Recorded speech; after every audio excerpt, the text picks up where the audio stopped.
Welcome to the Group Dentistry Now Show, the voice of the DSO industry. Kim Larson and Bill Newman talk to industry leaders about their challenges, successes, and the future of group dentistry.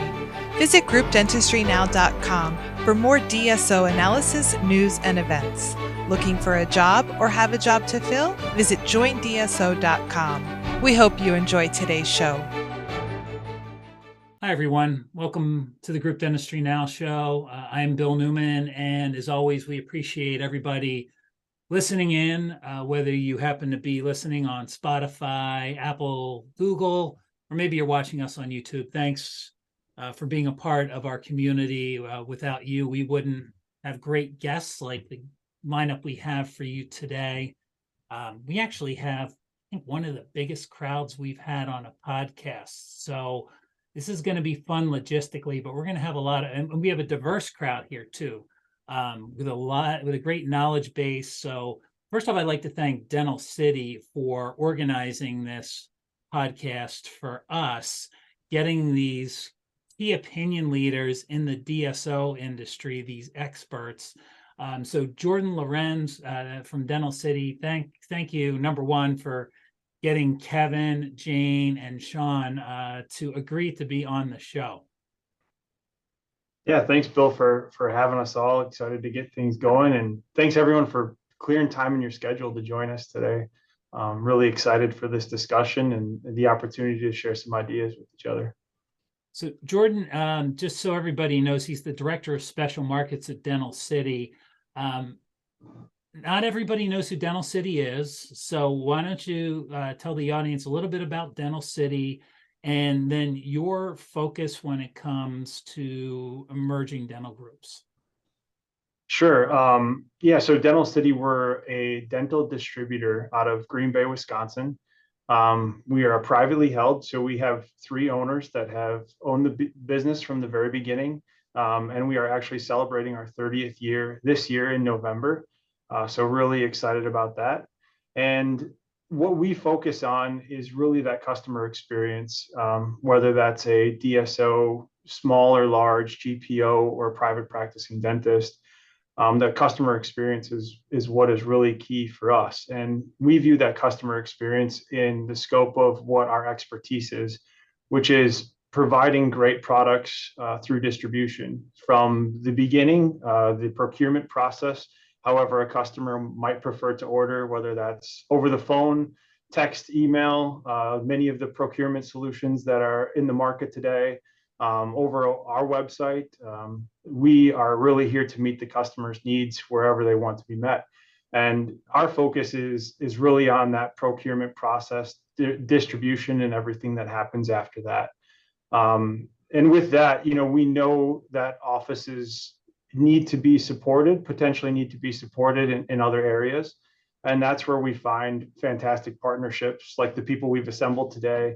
We want to put our focus always on customer experience and distribution. And what we can do is bring fantastic partners to the table when it comes to supporting the organization in other areas.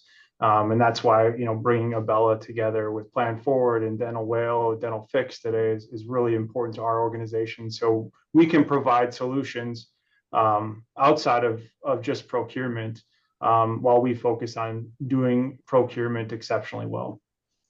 Excellent. Yep. So why don't we let some of these partners that you brought on today introduce themselves, maybe talk a little bit about your organization and the relationship that you have with Dental City. Jane Levy, co-CEO of Plan Forward. Why don't we start with you? Good to see you, Jane. Great. Thanks, Bill. Thanks, Jordan. And hi, the other guys. So Plan Forward is a membership plan company. We have a software platform that really keys off of direct care. The notion that the patient and the provider should come together to determine the care that they should be receiving or be giving without the intervention of the payers. And that's really what membership plans enable. We were started in 2018. Megan Lohman founded the company. She was a dental financial coordinator in a dental practice. And so our DNA is really based on her experience in a dental practice and what it was like to grow and scale a membership plan. We have two different platforms. We have Plan Forward Essential, which is a platform that is really just core to launching your membership plan for your patients. And then we have just launched Plan Forward Advanced, which has integration to many PMSs, actually all the 28 PMSs that there are in dentistry. And we can pull data and show you the impact of membership plans on your practice. And that platform is available now, and we're very excited about it. We're also very excited about our partnership with Dental City. As I mentioned, we're very focused on the patient experience, on the practice experience. That's really built into our DNA. We believe that membership plans are really the way forward for dental practices, both in the delivery of fantastic care, but also improving the patient experience in getting that care. And so the way that Dental City approaches their practices, both their independents and their emerging groups, is really in sync with the way that we approach our practices. And so there's really a great synergy between the two companies. Thanks, Jane. Why don't we move on to Kevin Gladstone? So Kevin is the Director of DSO Sales at Abella and OrthoFI. So Kevin, good to see you again. I'd love to have you just give a brief overview of what Abella does on the RCM side of things, and then maybe OrthoFI, which a lot of people probably, if are on the ortho side of dentistry, know about, but maybe some others don't. So. Yeah, Bill, thanks for having me, and Jordan and Dental City, thanks for including us on the panel here. Abella is under the umbrella of OrthoFI. Why don't I start with OrthoFI, because that'll maybe provide some context for the conversation here. But OrthoFI started as a company that specializes in revenue cycle management and patient acquisition for orthodontic practices and orthodontists. It has since expanded to include support for DSOs as well, because as you look around the industry, you see a lot of practices either specializing just in orthodontics or offering orthodontic services within their DSO. And we support those practices both from the RCM side for insurance and patient collections, as well as helping those practices drive additional revenue by doing some unique things with patient financing in the practice. So that's the parent company. A few years ago, OrthoFI acquired Abella, actually acquired a company called Comprehensive Finance, which included Abella. And Abella's a unique product because it allows practices to fully automate their patient AR solution. So they no longer have to spend time sending paper statements, maybe making phone calls to patients, and they really can focus on patient experience in the practice. So we offer the mobile solution for patient AR management. We think it's a highly effective consideration for a practice. And I would offer that if you're not offering text to pay or mobile solutions for your payments offerings for patients, you're missing out on a great opportunity to really maximize your revenue cycle management. So that's Abella in an overview. And your relationship with Dental City. Dental City. So we started talking with Jordan probably a couple months ago. And as he kind of explained earlier, he was looking for ways to offer additional solutions to patients, to practices. And we thought, you know what? They, as Jordan said, they specialize in offering procurement solutions to practices. We kind of take the burden off of the practices from a patient AR perspective. We thought, listen, this is a great idea. Let's explore an opportunity. We put a partnership together, and we're happy to be here. That's great. Thank you, Kevin. And we also have Sean Lehman. Sean is the Director of Equipment at Dental Whale and Dental Fix. So, Sean, great to have you here. Really appreciate it. Talk about, I think a lot of people might know Dental Whale. Dental Whale does a lot of things. And then you've got you've got the focus on equipment on the repair side, and then also on the sales side of equipment. Correct. Yeah. So Bill, thank you for having us, and Jordan, thank you for the invitation. So Dental Whale definitely made up of many organizations. Doctor founded several years ago, and a roll up of different companies. And really the focus is we came up with an acronym called Dental Purchasing and Service Organization. So basically covering helping you with equipment and lab purchases, continuing education, and then service for your practice and office. And so with those companies, we basically can offer a lot for our practice. And so the partnership with Dental Cities has been great because they're experts on procurement and supplies. We're experts on service and equipment. So diving a little bit into what we do is we have the 4th largest equipment service company in the country. So basically technicians we have in the field can go to your offices and service equipment. So we're very well known for Dental Fix. It's a very big brand out there. And then we also help out with new offices. And so whether it be a large DSO, a regional DSO, a startup practice, we follow different principles based on what the doctors or group are looking to do, and we can help design and do that product. So we're very, very unique in that because we have a very big push on education. So with the Dental Well being doctor founded, we have a couple companies that do from office management to starting your practices to starting a DSO. We can help out in those scenarios. So the partnership with Dental Cities has been fantastic, as we're able to put 2 different but great companies together to give a good solution to both the private practice and the DSO. Thanks, Sean. Now, I'm going to go back to Jordan because I've got a question around procurement. There are a lot of dental procurement platforms on the market now. It seems like every time you turn around, there's another one. There's a lot of interest from emerging groups, I think from some buying groups out there as well, what to use, how to use it. You talk a little bit about, how you worked, how Dental City works with some of the procurement platforms out there, and just maybe some of the trends you're seeing with groups, how they're using these platforms, and are a lot of them using them yet? Sure. I think we're seeing more of them, is observation number one. I think, there's a few years ago, 5-6 years ago, there was a few of them that were popping up. Some of them did accounting really well. Some of them did the procurement solution really, really well. Some of them now do both components incredibly well.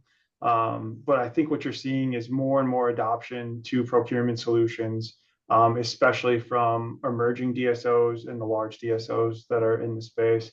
And you're also seeing it on the independent side as well. I think there's different components of a procurement solution, some of these technology platforms that really help improve that efficiency in the office. And the approach that we take is, our customers really will help us dictate which procurement solutions that we're going to work with. It's up to the practices that we work with, the DSOs that we work with. If they found a procurement solution that's going to really fit for their locations, for their office, for their organization, we're going to do everything we possibly can to have a relationship with that procurement solution and really still be able to service and offer our distribution and our customer service to those offices as they work with that procurement solution. So really, what our customers find, we're going to go and try and create a relationship with that procurement solution and continue to work with them to continue to service those offices that we work with. Thanks, Jordan. Jane, as far as membership plans go, I think that they've been around a while. I think they're becoming a little bit more mainstream. You have practices that maybe had in-house solutions that worked differently depending on the practice and the solution. And so maybe you've had experiences where they've worked well, maybe didn't work so well. Maybe talk about why Plan Forward's unique and maybe some of the trends you're seeing, like with the adoption of membership plans as it relates to like emerging groups. Great question. So you're right. Membership plans have been around a long time. This is a well-worn topic in dental. What's new and different is using software to manage them. And there's a lot of benefits in doing so. First and foremost is the fact that you can automate payment processing. You can automate patient notifications, renewals of these plans. And so a lot of the burden is off the front office. Actually, the example that I like to use is, many years ago, salespeople used to manage all their sales leads on an Excel spreadsheet, and it worked very well. But there was, there was no nuance. There was no understanding the funnel and how those leads move through the funnel. So once you had HubSpot, you could understand your funnel in its entirety, and a lot of the movement of a lead through the funnel became automated. It's a very similar notion, which is really what we do is we try and lift the burden of running these plans off the front office. But in addition, the business benefits are that you can now segment your patient population very, very carefully and price plans according to that patient population and their proclivity to buy. In times like this, where you can really set the pricing of your plan and change it very easily using technology, you can set your own fee schedule and change it in bad economic times when perhaps patients don't have as much disposable income, or obviously reimbursements don't change from payers in times like this. Even if you raise your price of a hygiene checkup, payers are not going to be increasing reimbursement, but certainly with membership plans, you can change your pricing to adjust to different economic times. So you really have much more control over your practice and the impact. And of course, we see lots of knock-on effects like increase in treatment acceptance and increase in hygiene recare, etc. So lots of good benefits from membership plans. As you said, we're kind of in the fat part of the curve, where a lot more emerging groups and larger DSOs are starting to outsource this to folks like us that have a great, turnkey, easy to use, easy to implement solution. Kevin, I think similar to what Jane's discussing, automating and organizing, where things maybe like on the Abella side, right, the RCM side, were more manual and maybe there weren't systems in place to manage things. Abella solves some of those solutions for practices. Talk about what are you hearing from emerging dental groups when it comes to RCM? That's another thing that you never used to hear in the dental industry. And I think last year, AI and RCM kind of fought it out for which was going to be the acronym of the year. And I think maybe RCM won. So let's talk a little bit about that and the adoption that you're seeing, Kevin. Yeah, I think along the lines of automation, really there's two things driving that conversation. The first one is the staffing crisis that's prevalent in the industry seems not to be letting up. So where we can automate and find ways to maximize efficiency, practices are looking to do that. I mean, you can imagine if you had a key team member in your office or in your DSO leave the organization or retire or whatever reason, or unavailable for a long period of time, what are you going to do to be able to reach out to patients, to connect with them, and then get them to respond, right? So Abella solves that issue by being fully automated. You put patients into the system, it recognizes when they owe money to the practice, we reach out to those patients with a payment link, easy way to pay. The other reason why automation is important, particularly as it relates to mobilely getting to patients, so getting to patients where they want to be. Most patients now respond to or engage with a text message within a few minutes. So if you're not communicating with patients in an automated fashion in the way that they want to be communicated with, you're missing out on the opportunity. And I think that's the two reasons why automation is so key. It's consistent, it reaches patients where they are, and it takes the burden off the practice. Thanks, Kevin. Sean, talk a little bit about what you're seeing on the repair side of things with DentalFix. Kind of curious because that's something that as equipment has evolved, it's become maybe less about mechanics and more about technical acumen. So you've got people that really need to understand technology when they're doing repair work, as well as the mechanics of just maybe fixing a chair. So I'd love to hear how DentalFix handles that and maybe some of the changes that you've seen. Absolutely. 20 years ago or 15 years ago, about 20 years ago, I entered the dental industry. Your average technician, there was a big split. There was either the computer guy, and then there was the guy that did mechanical room, and then there was the guy that did installs. And in reality, now the technician has to be such a higher level. They have to be able to do all of those tasks, especially on the technology side. You see a lot of products that are tied into the IoT or Internet of Things. And that, I mean, it could be from a cone beam perspective, or being able to do that. And so, or being able to integrate sensors. It's this technology is a big part. And I think that's probably where we're seeing a lot of the buying trends, where people, like for operatory equipment, are looking, I would say, the quote unquote the Toyota, the basically it's a function over brand, reliability over brand, value over brand, something that's stable, that works. And we're seeing a large increase on the spend. So if they were going to spend X amount for a new office equipment, they're spending probably over 50, upwards of 50% on technology, because the technology can drive the practice. And so that encompasses more technicians, either it's software maintenance or new things that they're having to do. And so we see that quite a bit. We see we do a big focus. We used to do separation where it was mainly mechanical room and operatory focus for training for our technicians. And now those technicians are all driven towards the X-ray companies or scanner companies or 3D printing, as those functions are now have been brought in-house to get rid of analog impressions and to print up 3D models or dentures or whatever. And so our technicians need that training, and that's where we definitely have a big focus. Interesting. Yeah, it's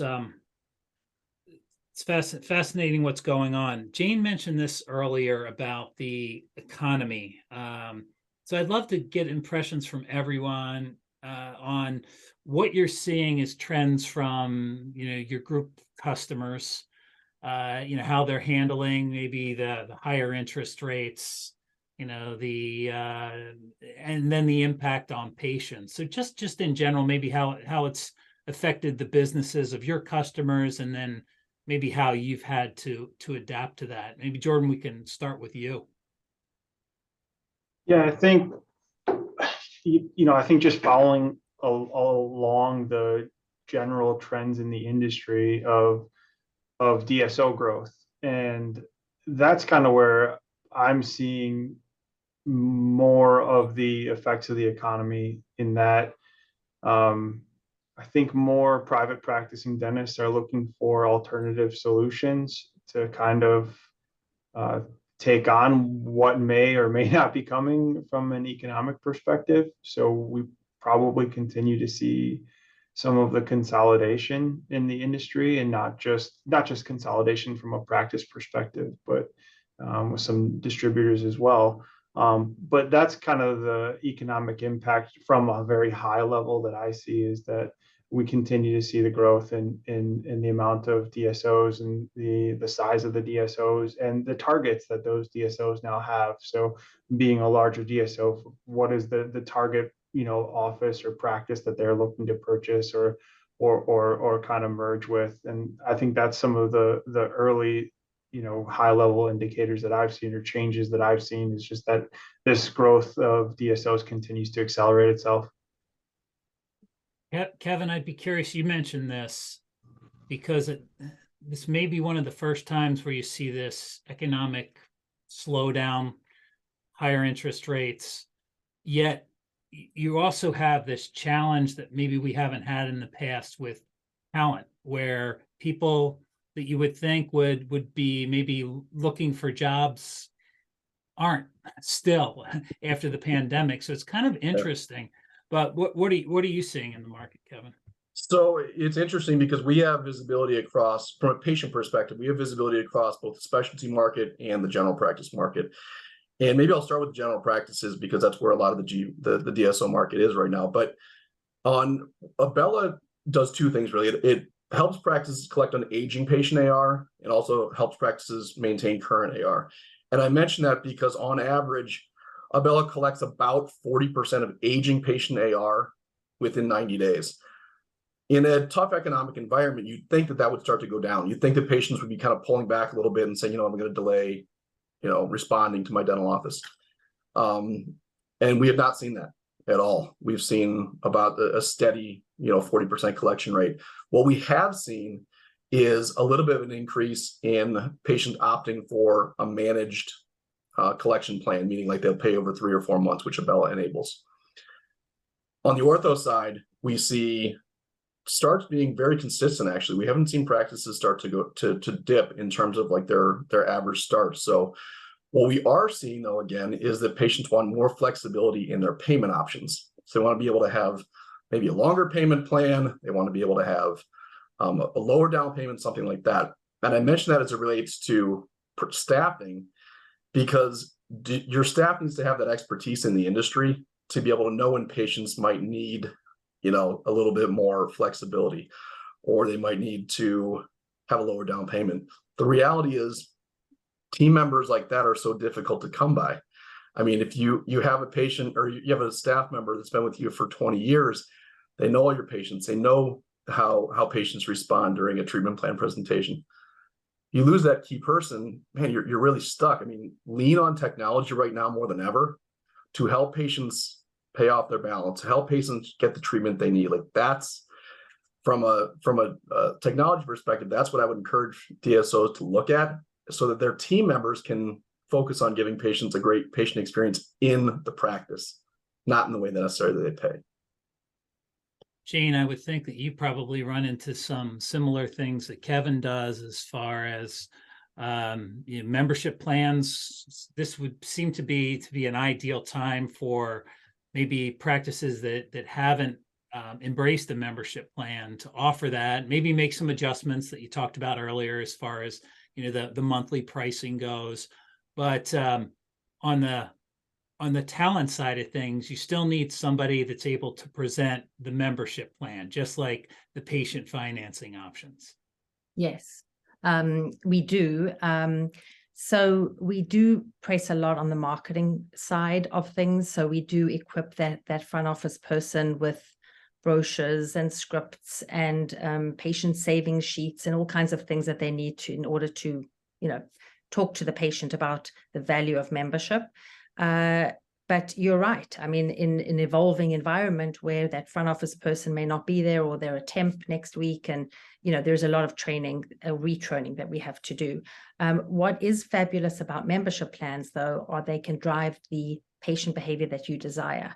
So what we are starting to see, and again, we don't see this that often, but the attach rate of treatment to hygiene is really interesting. So if you could, offer a patient a membership plan that costs $360, but offers, a 5% or 10% or 15% discount off treatment, what you're really doing is driving treatment acceptance with that plan. And we do see that recur. In our data, we see something like a 50 to 75% higher treatment acceptance amongst member patients versus uninsured. And so really what it is it's a tool to drive patient behavior the way the practice wants that patient to look. So if you want hygiene recare, you price your plan in a certain way and you bundle certain services in order to drive that behavior. So in tough economic times, honestly, we haven't seen it manifest yet in the practice. We hear a lot of talk about it, so maybe it's still coming. But we really are ready to price these plans and help those practices figure out how to price them correctly to achieve the metrics they want. On the equipment side, Sean, what are you seeing as far as your customers go on the group practice DSO side of things? Are there, there's the repair or replace dilemma. I mean, are you seeing any changes there? And I don't know if you offer these, but as far as service plans, one thing that I hear from a lot of the more established groups is they like to understand what their cost is going to be every single month. They want consistency across the board.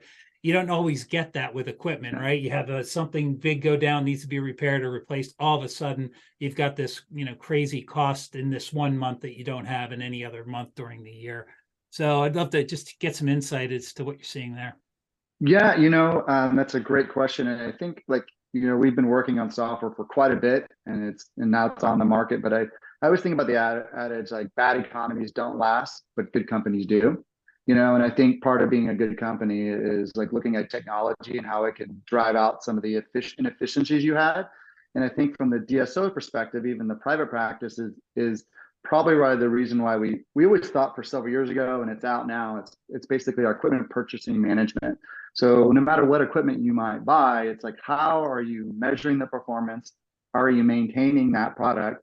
And then if you're buying a practice or selling your practice, like for CapEx, like if you're going to buy, replace, or seeing that, and that's kind of driven that platform, and it's taken off because you could buy a little amount or a whole practice, and and like Jane was saying earlier, it's kind of interesting because this is how the equipment world is.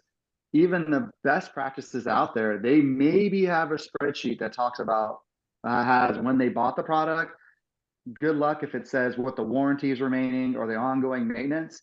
And then usually like with staff turnover, which Kevin was talking about, maybe that assistant manage it, maybe the office manager. So we've kind of gotten rid of all of that and it's tied into our platform. So we upload the products you buy, we give it to customers for free, it's bundled in their sales. That it helps manage that. And so on top of that, that's where DentalFix comes into play, is that we have something called the Ultimate Service Plan. So we have a software helps you track the maintenance and do whatever might be done. But then like, what do you do? What's the next step? Well, we have a whole service arm and we have reasonable rates for monthly service plans. So that might be maintaining your autoclave or maintaining some of the delivery units or water purification or your compressor, depends on the brand. Is that those are big things that a lot of people, a lot of DSOs lose control over because you have different brands or you don't have a good process. And that's when our company comes into place to help facilitate a good maintenance program so that large investment you did or procured lasts a long time. So we've seen huge changes on that, really driven by technology. Thanks, Sean. I think it'd be great to maybe focus on, what you're experts in certain areas and maybe some tips for our audience. So, Jane, on the membership side of things, do you have any just general ideas for practices, whether they're using a membership plan or they're not, or what to really kind of hone in on and how to make the most out of, whether they've got something in-house, whether they're using Plan Forward or trying to balance the patients that have insurance and the ones that don't. Just some insight as to things that have worked really well for your clients.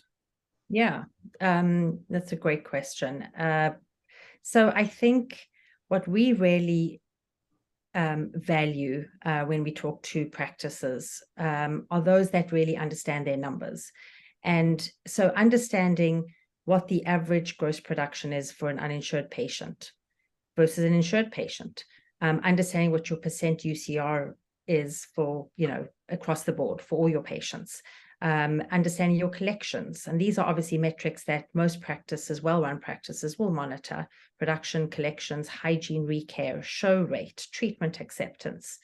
If you know those metrics and you think that they can be improved on, let's talk. Because we can certainly show improvement on all those metrics with membership plans. We have the data. And now with the new integrated version, you can frankly track the data yourself and see the impact on your business of a membership patient versus those other patient cohorts. And you can really direct where your practice should be. So, you might be in network with a couple of insurers. Maybe that's not the right thing for your practice. And it's great to know that from the data. So I think the tips are really dig into the numbers and see if, there are benchmarks out there. We can certainly provide the benchmarks that we've seen across all our practices, and evaluate your own practice against those benchmarks. And if you're falling below, maybe you should consider a membership plan. That's a great point. So it's not just knowing your numbers, but then getting the insight from people like yourself, Jane, to create what can I do about these numbers? Here they are. First off, do I know if they're good or if they aren't good, right? Sometimes people don't even understand their numbers. And then how to create some actionable items, right? So things that we can do to, increase whatever that is, whether it's, treatment acceptance, whether it's, more patients, finding the patients that maybe have recently lost their health insurance, moving them to a membership plan, solutions like that. So that's great. And I appreciate that with the KPIs and the metrics. Kevin, are there any, and I'm going to ask everybody about this now because Jane's got me thinking about this. Kevin, on your side of things, on the RCM side, are there any metrics that practices should be looking at? And then again, what do you do with that information? So I think you always want to be mindful of your collection rates. Right? That should be first and foremost on the RCM side. It's going to vary depending on what type of business you have, what type of clientele you have, where you specialize, that type of thing. And I would certainly echo Jane's comments about the importance of data, but really being intentional about the data, meaning know what you want to know, because there's so much data out there, sometimes you become paralyzed. And I think being very focused on what's critical to your business is important. I would say there's almost two other things that I would encourage DSOs to think about, particularly DSOs that are emerging right now. And this has been true for as long as I've been in the industry. The first thing is scalability. Find solutions that are scalable to your business, because as you grow, it's very difficult to have the capital to support your business and then try to grow into that capital outlay. So scalable solutions is one. The other one is pick up the low-hanging fruit. If there's easy things out there to implement and take advantage of, make sure that you're looking at that. I would offer that Abella is one of them. I mean, it's so easy to put into place and start collecting on the money that's owed by patients. Those are two things that I would say, but to paint with a broad brush and say there are specific RCM data points that I could suggest to practices, I don't know if I'm that sophisticated.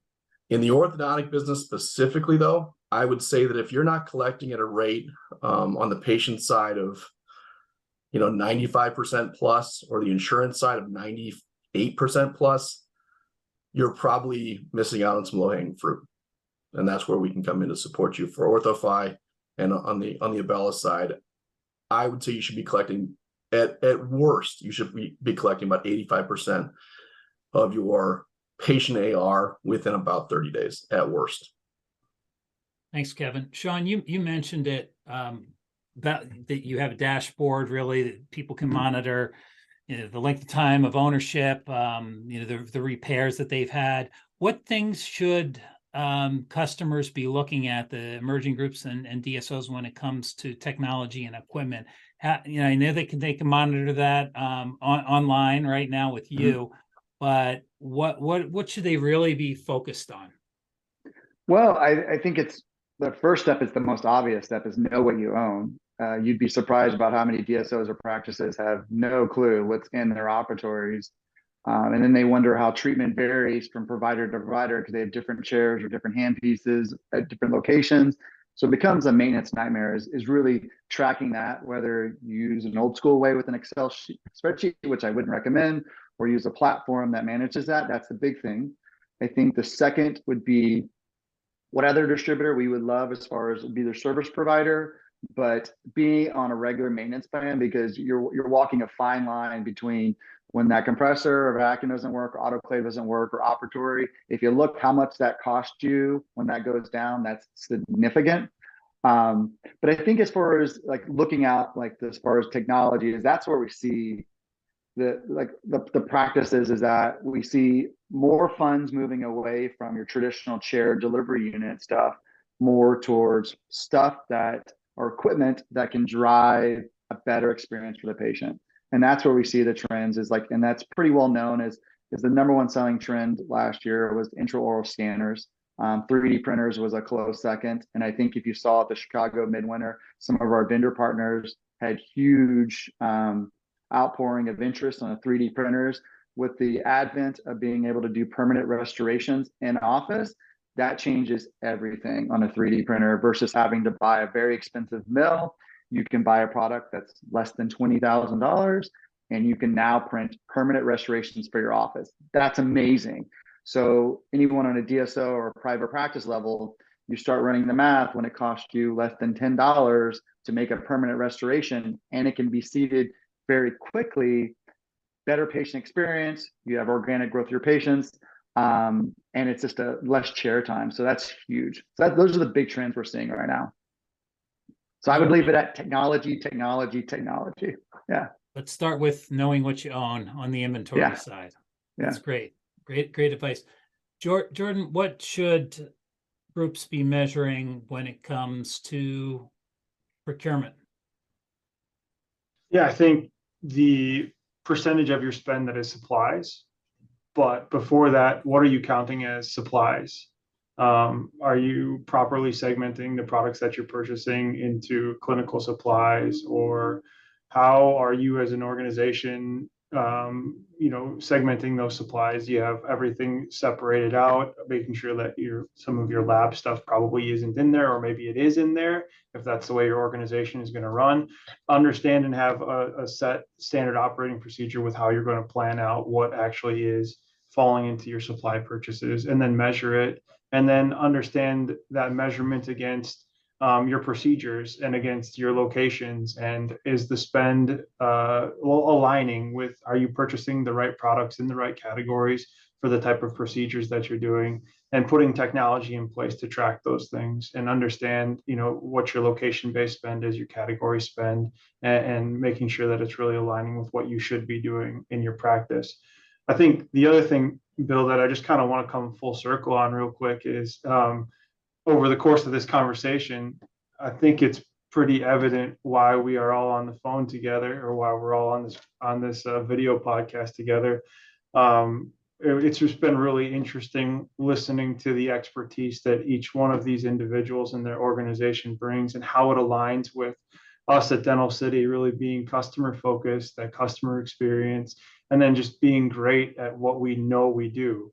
And I think, that's one thing that I've gotten out of this today, is just like, you don't have to put all your eggs in one basket. Having people do really well what they plan to do, and putting that customer first is what each one of these organizations do. And I think that's been fantastic to watch. I know that Kevin's organization cares about RCM, and that's what they're going to be great at. And I know Jane's going to offer fantastic solutions outside of just the traditional insurance, and they're going to put technology in front of you to do that really well. And then, from the equipment and repair side, for 30 years, we've not had a solution at Dental City to repair equipment or offer equipment sales. And then, we have this fantastic partnership with Dental Well and Dental Fix. And, I think it all comes kind of full circle why we're all sitting here. And we all offer unique solutions that can be beneficial to the offices that we support. And that's what kind of puts us all together today. That's great. I think that's a great way to wind down the podcast. Thanks, Jordan. We didn't even plan that. So that was wonderful. I think before we go, I would love for each one of you, Jane, we can start with you. If people want to find out more about Plan Forward or want to contact you, how do they do so? Yeah, so we have our website. It's unusual. It's planforward.io, which, just to throw a wrench in things, but or you can reach out at jlevy@planforward.io. That's great. And we'll drop all these email addresses and website URLs in the show notes, so you don't have to write it down. It'll be listed there, so you can just click right on it. You write it down if you want to. Sean, how do we reach out to you and find out more about both Dental Well and Dental Fix? Absolutely. I mean, it's website simple, just dentalwell.com.